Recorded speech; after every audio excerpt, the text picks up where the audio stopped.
2 minutes to air, 1 minute to the live stream.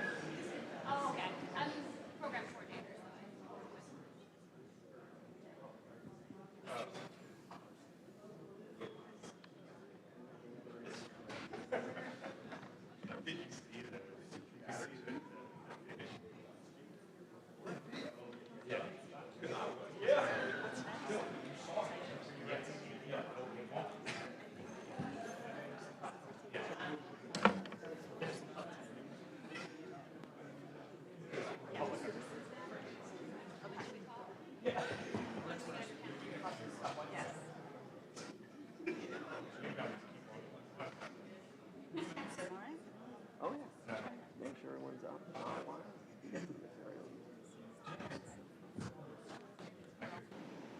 1 minute to air. The live stream has started.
Happy Thursday, everybody.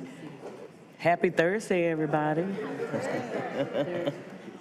We would like to call the Durham City Council work session to order for this, the 9th day of November 2023 at 1 p.m. We certainly want to welcome those of you who have joined us here in Chambers this afternoon and those of you who are joining us remotely as well. Madam Clerk, if you will call our roll. Thank you, Madam Mayor. Mayor O'Neill. I am here. Mayor Pro Tem Middleton. I'm here. Councilmember Caballero. Here. Councilmember Freeman. Present. Councilmember Halsey-Hyman received an excused absence Monday evening. Councilmember Johnson and Councilmember Williams. Alive. Thank you. Thank you. Thank you. We're going to start out with our announcements by council. First of all, I want to just raise up Councilwoman Monique Halsey-Hyman, who had to leave town pretty much right after the election.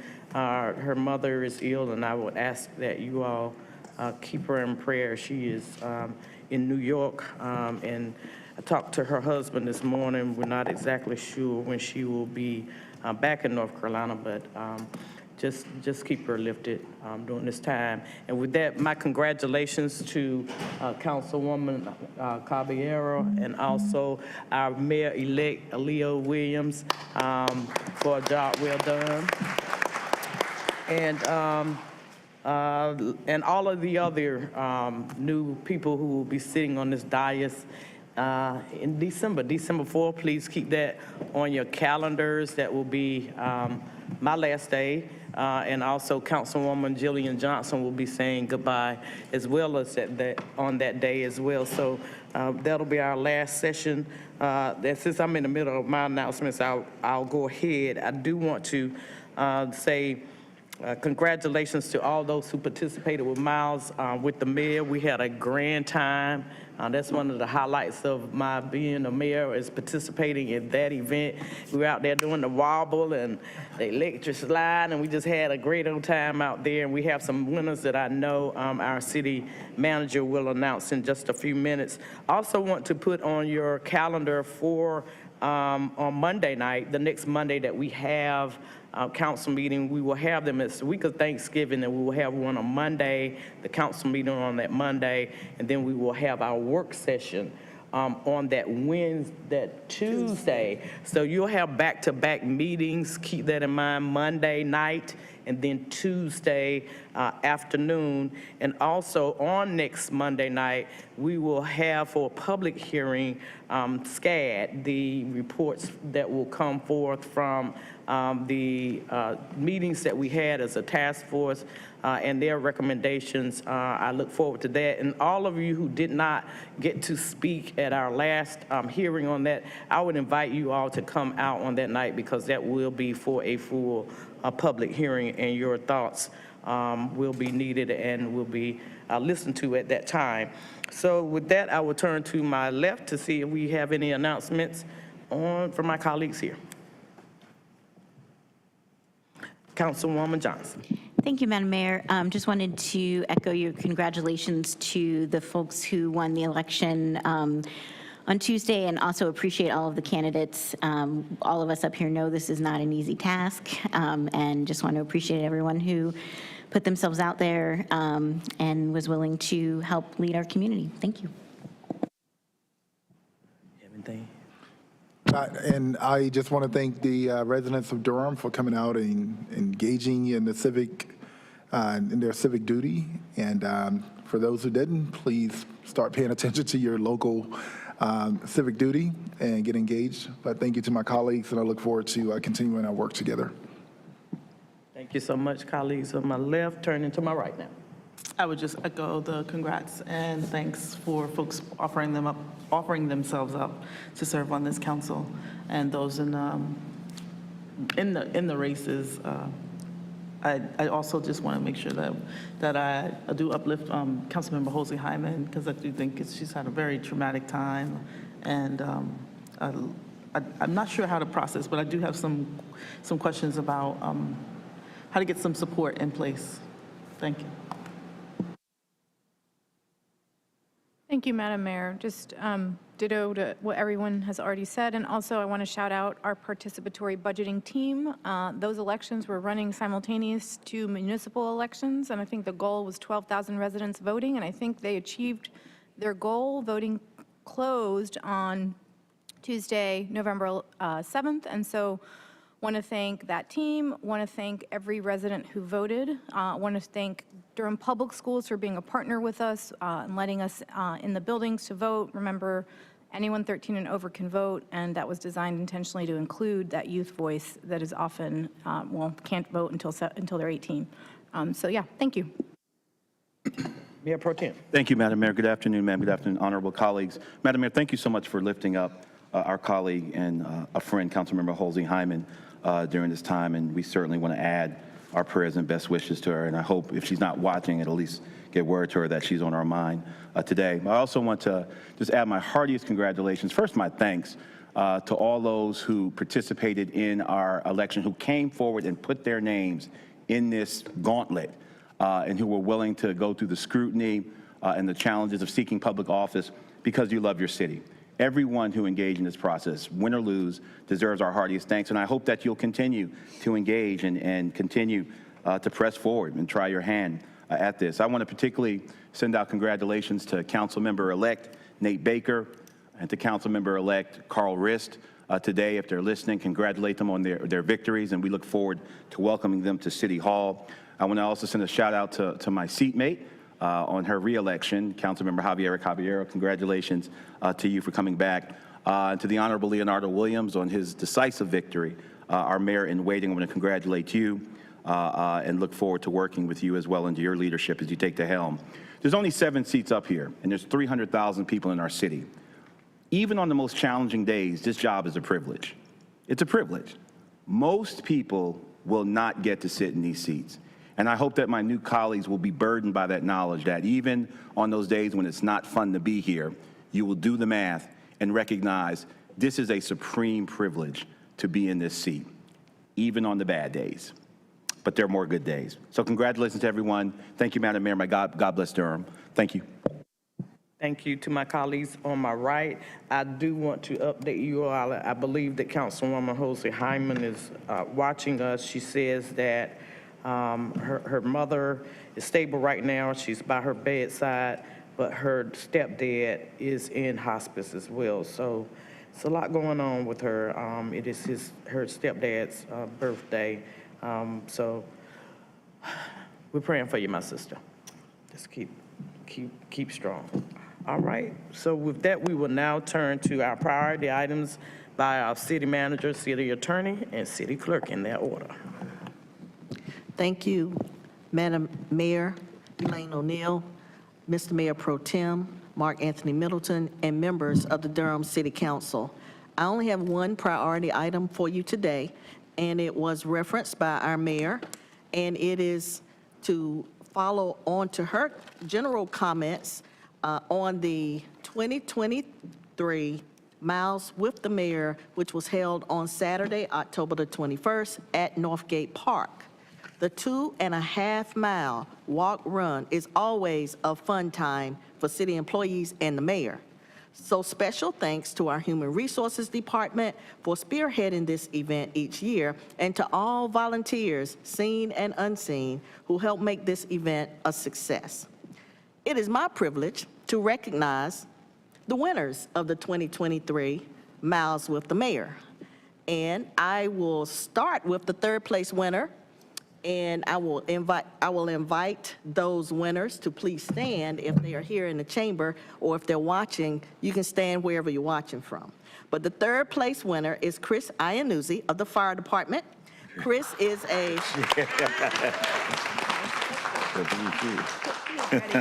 Chris is a deputy chief who joined the city of Durham in 1996 as a fire recruit. During his off-duty time, he enjoys his 5 pets, reading about personal finance, and staying fit. That is very obvious. Chris's recorded time for his third place victory was 23 minutes and 25 seconds. Second place winner was Stephanie Miner of the General Services Department.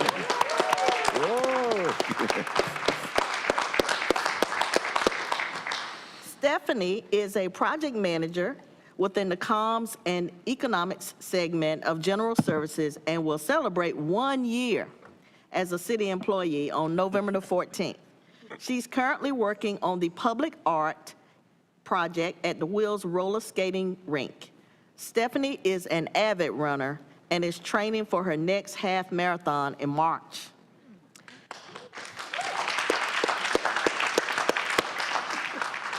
Now, for our first place winner, Paul Whipke of Public Works. Paul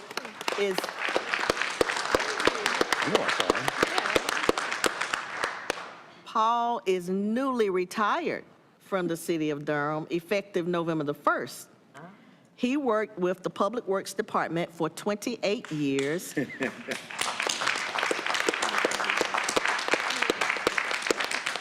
Where his most recent role was the Assistant Director of the Stormwater and GIS divisions.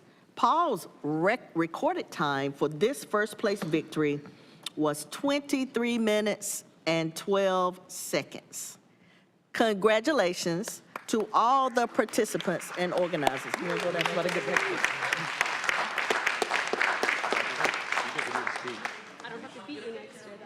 Y'all will.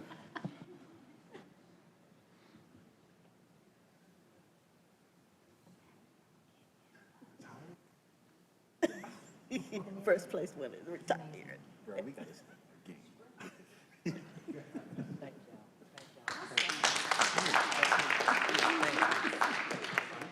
Congratulations to all the participants as well as the organizers.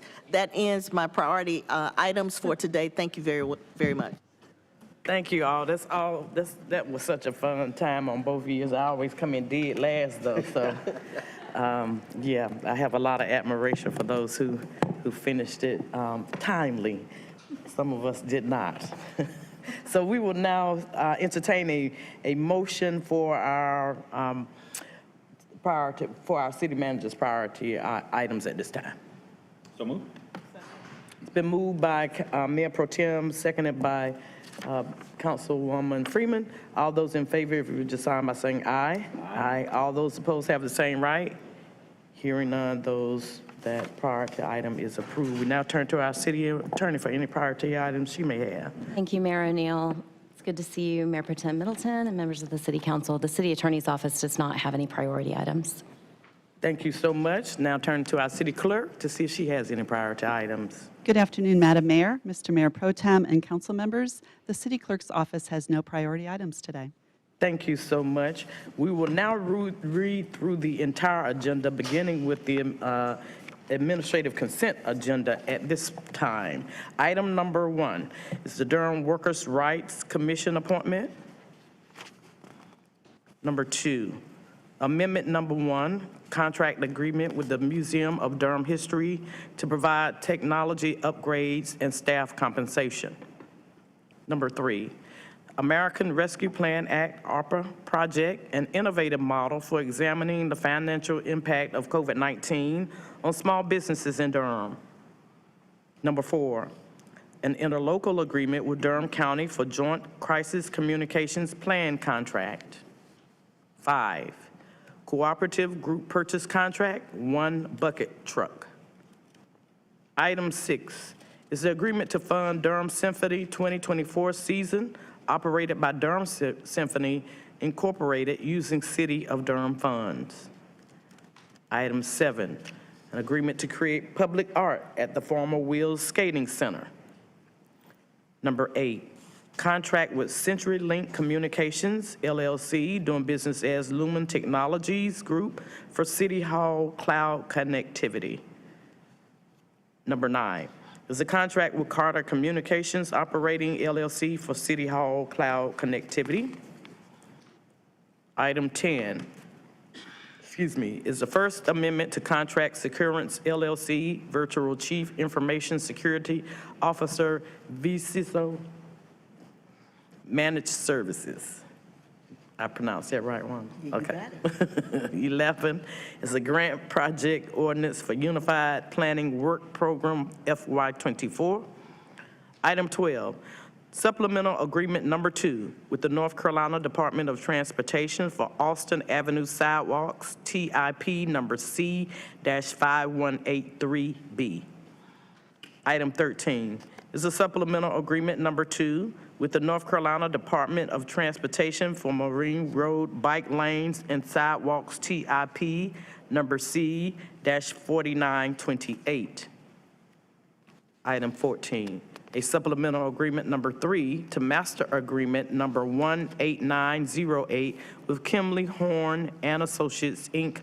for traffic calming design services in identified equity neighborhoods. Item 15, amendment number 4 with Turner and Townsend Heery, LLC, contract number 13441 for program management of the water management facility expansion project. Under our public hearings, and these will be next Thursday, just to make a note, at our next Monday night meeting. We do have a number of people who will be heard today who will be speaking on item number 16, COVID Farms Track. That will be for a full public hearing on that next Monday for our next city council meeting, but just to let folks know who are signed up today, you will be able to speak to that agenda item today as well. Item 17 is a reminder, Unified Development Ordinance Text Amendment, simplifying codes for affordable development. And that will conclude our agenda. And we had no pool items and we have no presentations. Well, you might be able to get out. I'm gonna hold you though, Leo. I'm gonna hold you fast. Okay, we have a little joke going on up here, but all right. We will now turn to our citizens' matters at this point. We have here to address us in chambers will be Ms. Charlotta Burris. It's the only card that I have. Is that correct, our clerk? Ms. Burris, if you will come, you will have 3 minutes to address us this afternoon, and welcome. Good evening to everyone, and congratulations. I have some very serious concerns about the violence. And last night I was approached, as a matter of fact, before I even got into my house, by somebody that was sitting in the parking lot asking me for money. As y'all know, there was shooting on Main Street that's around. I am putting a plea to y'all now, Mayor-elect Williams, you're getting ready to be elected. You say engagement. Mark, you said engagement. I want all of us to come together in unity and start respecting each other and be honest with what we got going on in your life. Humbling does not mean you're a floor mat. Some of us walk over each other and don't even speak to each other. I think that's unfair. When you got to realize not only the organizations put you in, but the citizens put you in. I was at Forest Hill passing out slates too, for free. I do a lot of stuff for free, but I do it because I love the community in which I live, and I have the desire to be safe just like anybody else. So Mayor O'Neill, I want to thank you for being attentive to my needs. I want to thank you for when we was together on Tuesday, you asked me and Deidreana and another young lady to get home so we can get in our house safely. When I got home from Shell Station all the way up to the Golden Belt was blocked with police tape. I had to go all the way around my house to get in my house. Now, some of y'all, maybe y'all got decent neighborhoods and maybe you're not approached by violence, but y'all, I don't care how much salary you have or how much salary you don't make. This is a serious matter. And I'm hoping and praying that we come together and meet on the ground, not just saying we want residential engagement, but come back out to the community. People just elected you in. Don't sit down, have meetings after meetings, because you got families, you got things going on in your personal life. Look what happened to Jose Hyman right now. Right after the election, she had to go for a family emergency. So you never know when an emergency gonna come in your life. So just not be stuck up. I'm just gonna be honest. Y'all know I'm a real person. I'm a straight shooter. I ain't got a problem with none of y'all. I will confront you straight to the head. But don't play no games with me, because I'm not the one you want to play with on no levels. I'm a preacher of the gospel. The word of God said, how can you hear without a preacher? And how can you preach except you be sent? And I got the highest office in the United States of America than any of y'all sit up there, except Mark. So don't keep pushing over us like we nobody, because I'm somebody. And everybody that I deal with out in this street, on crack cocaine, on whatever, they are somebody, and they need help. And the HEART program, I've already talked to them. They should be doing more than answering crisis call. I've asked them to come out and establish a relationship with these people so these people won't be afraid to call them. You don't want people to be afraid to call you. You want people to come to you. God bless you. Take care of yourself. Thank you, Ms. Burris, for your comments. We now turn to our citizens who have joined us by way of the internet. We have a number of you all, so I'm going to kind of tell you what the order that I have. The first person we'll hear from is Jacqueline Wagstaff.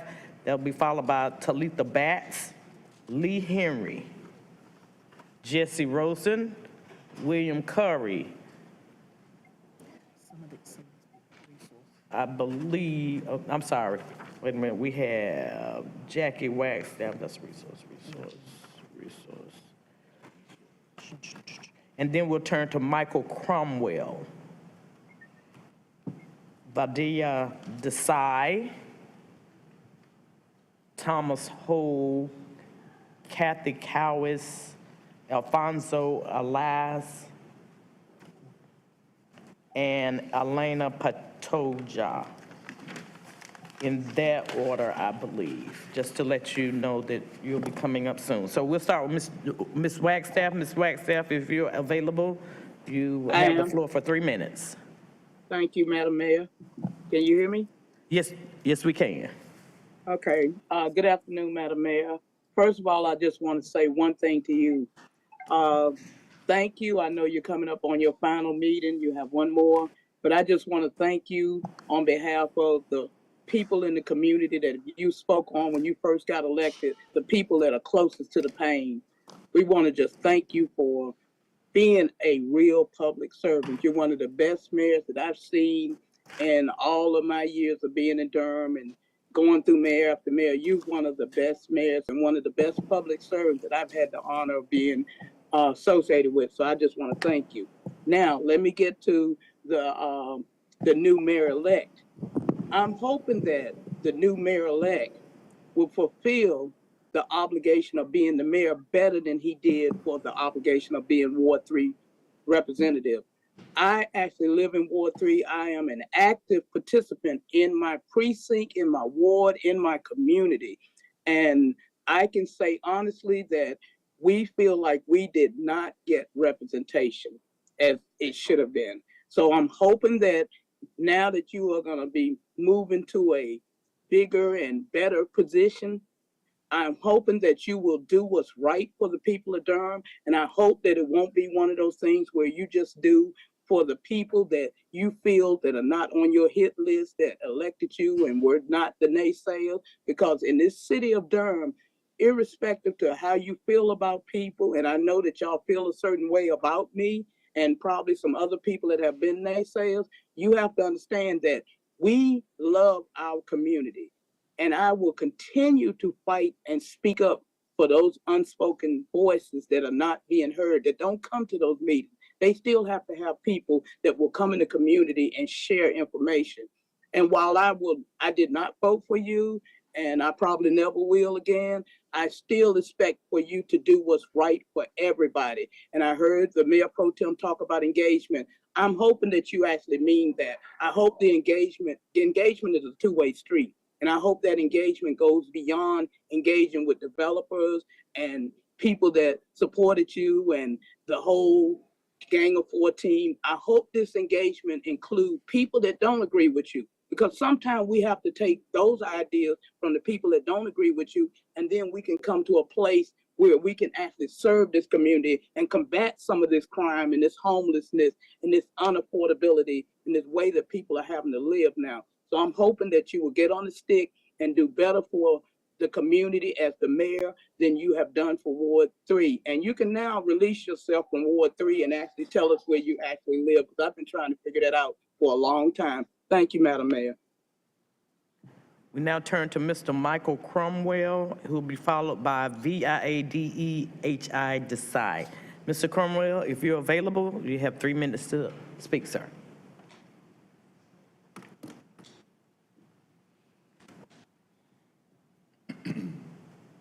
Yes, I'm sorry. Are you able to hear me? Yes, we're able to hear you, sir.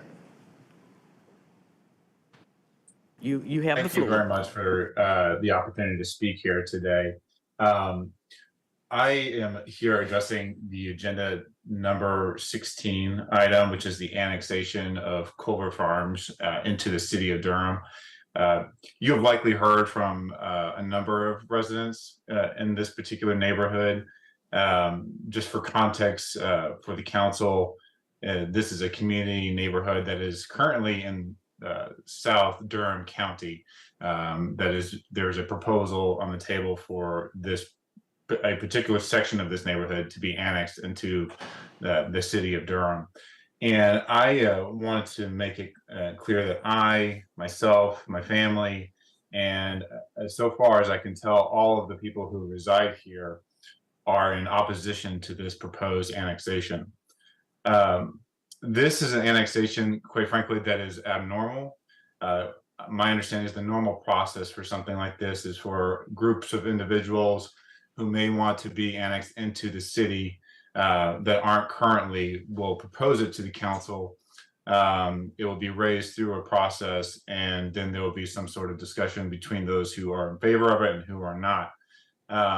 That's not what has happened here. This all started about 10 years ago when the developer of Culver Farms, who I think many people, including the residents of Culver Farms, have had issues with, went to the city of Durham and asked for particular services to be provided to annex this particular land into the city. And the city itself 10 years ago refused to do so. And based off what I can only see as some questionable maneuvering by the developer, went and sought the state legislature's assistance in requiring the city to provide these services. And that backstory is important because in between when this particular law got passed and now is where we sit as residents, and we have been stuck essentially in the middle of this, where we've bought homes, made a life intentionally in the county, and we're never notified that this was even on the table. But now this is where we are. And this gets back to the fact that this is abnormal because no one here asked for this annexation. And I think I've tried to provide you with the current status of a petition that went around of all the families and homes in the neighborhood that were in opposition to the annexation. And so to be clear, it seems like it's the people who are most indirectly impacted by this annexation and don't want it. The financial impact on these particular Mr. parcels. Cromwell, we thank you for your comments today, sir, but your 3 minutes is now over. Thank My you so much. apologies. Thank you for your time. Thank you. Mr. or Ms. Desai, D-E-S-A-I, first name V-I-A-D-E-H-I. You would have the floor for 3 minutes at this time.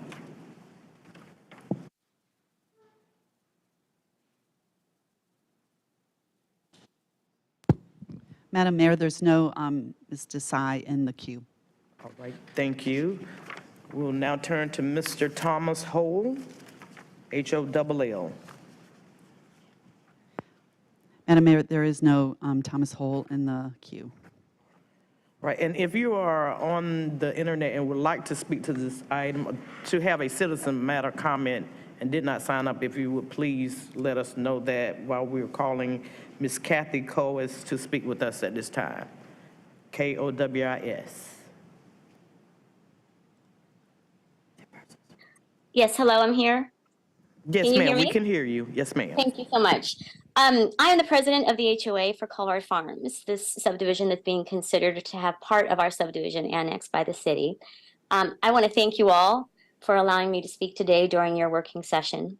I'd also like to thank several departments who have kindly responded to many of my questions on issues pertaining to this possible annexation. You have a great group of people who support you. I have 3 points that I'd like to make. First is that the residents and the HOA were not notified of this possibility of annexation. I recognize that's not an excuse for us not to know what's going on and what's going to be happening in our lives, but I am of the belief that the developer may have intentionally hid this fact to facilitate sales.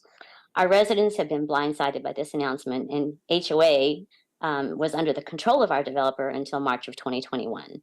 Since then, the developer has never reached out to us or presented this possibility. And I hope that we can continue to receive support from the city if this decision does move forward, because there will be lots of things that I think we need to learn as an HOA. Second, I would like to ask for annexation to be denied by City Council. The burden on the HOA will be exceptional. Our subdivision already spans 2 counties. We have both Chatham and Durham. And then to add another layer of rules and special conditions for the HOA to maintain and keep up with by adding a city area will dramatically increase our workload, our expenses, and our challenges.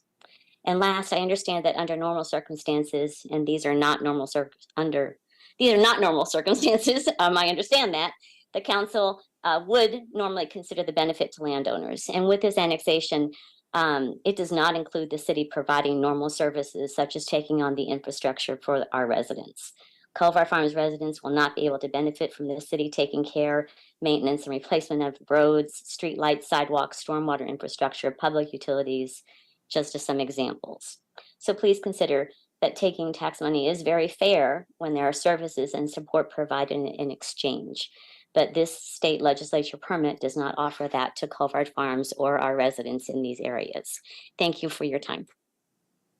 Thank you so much for speaking with us today. We now turn to Alfonso Olaz, O-L-A-I-Z. That'll be followed by Elena Patoja and Raphael Mazer will be the last 2 persons I have listed to speak with us today. Mr. Olaz? Madam Mayor, Mr. Olaz is not in the queue. Elena Patoja?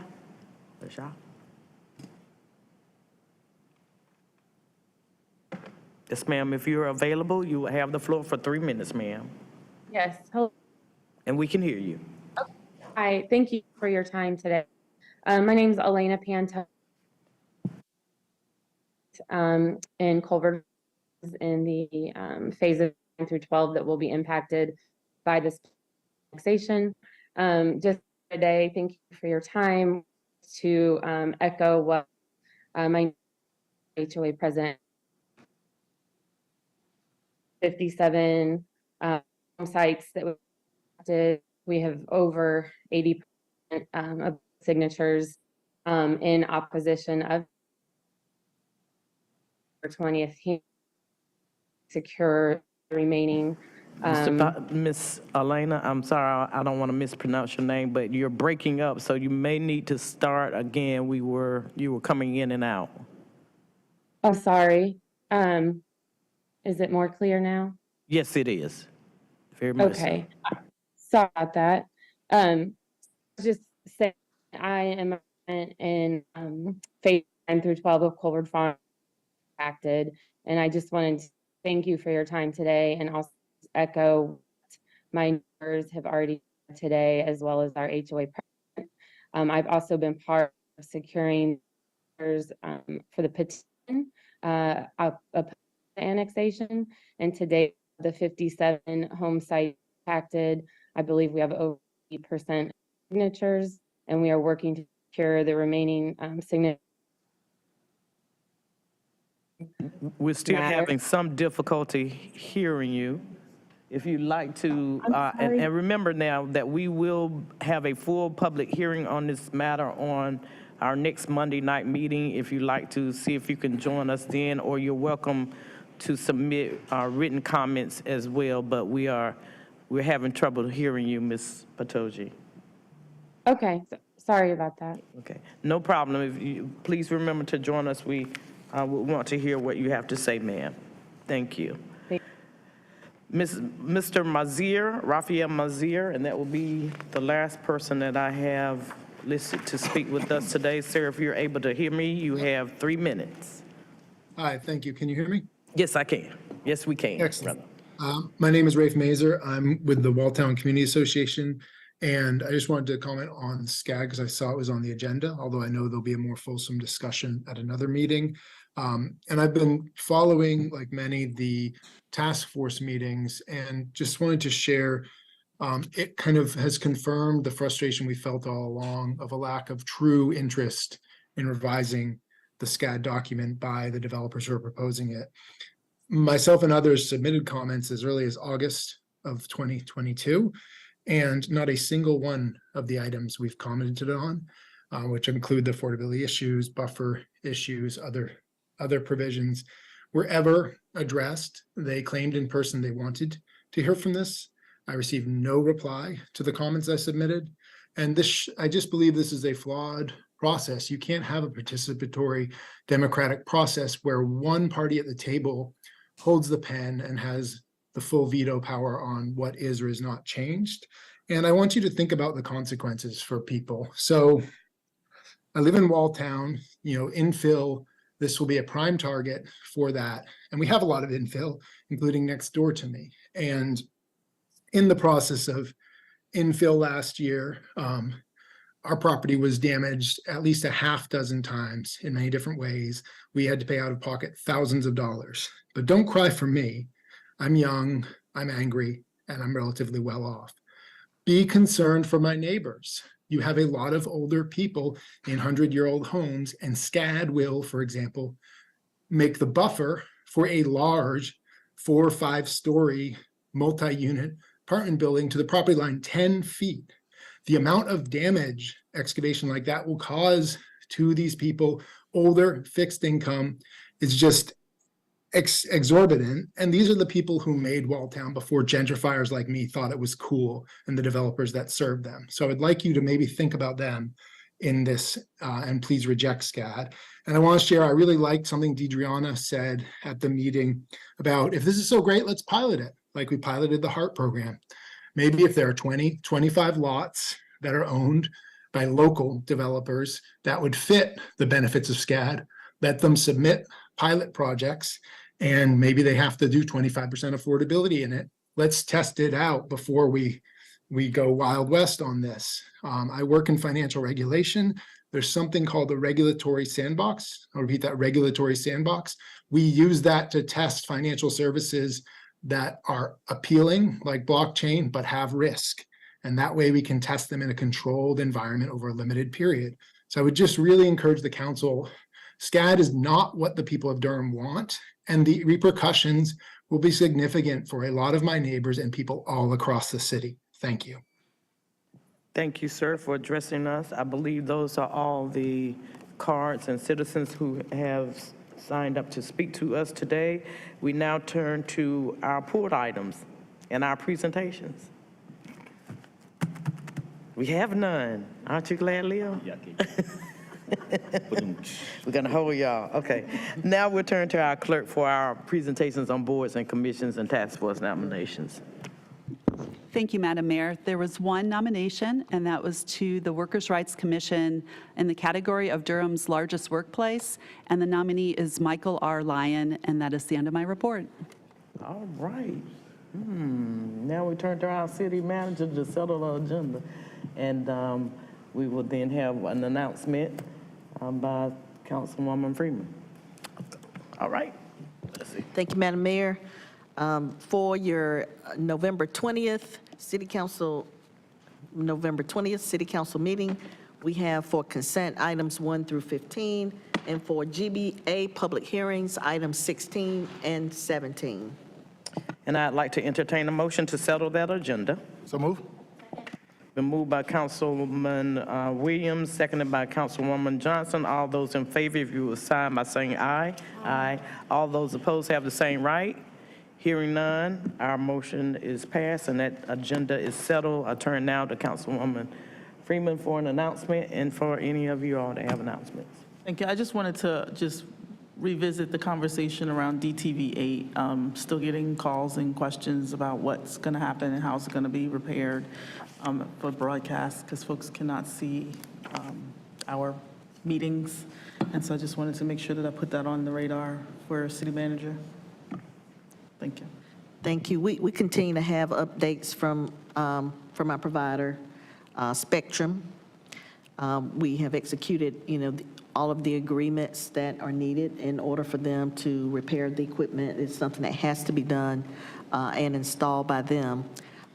We do not have, unless it's very recent, what our expected time of completion for that. It is 60 days from now. So while we wait, we continue to encourage our residents to view our meetings on YouTube and the other streaming channels that we have available for the meetings. We understand that there are many residents who rely on the public TV channel, and we will get that back on as soon as we are able. Just a follow-up question. Is there any way for folks to, I guess, receive the information who don't have internet? I couldn't think of anything, so. So I do not think that, not unless they just appear in person at the meetings, every way that we will show it recorded or show it live, you would have to have an internet connection in order to provide that. You can use your telephone.